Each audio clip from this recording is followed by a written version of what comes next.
Welcome back to another video of Constitution of Pakistan 1973 series. आईने पाकिस्तान के पहले 75 article already uploaded हैं. अभी बात करते हैं आर्टिकल 76 की, जो कि bill not to lapse on prorogation है. इसका मतलब है कि बिल असम्बली की बर्खास्तगी वगैरह की बिना पर साकत नहीं होगा. तो इसकी पहली क्लॉज है, A bill pending in either house shall not lapse by reason of the prorogation of the house. यानी किसी भी ऐवान में ज़ेरे घोर कोई बिल इस ऐवान की बर्खास्तगी की बिना पर साकित नहीं होगा. 2.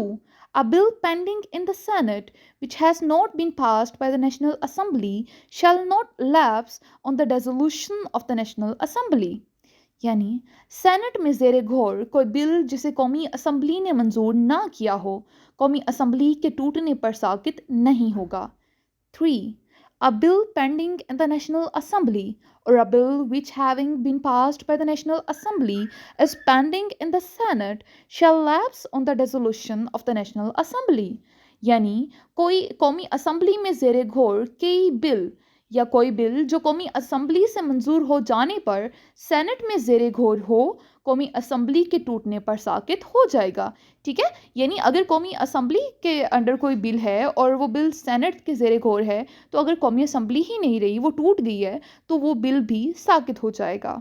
तो ये था आर्टिकल 76.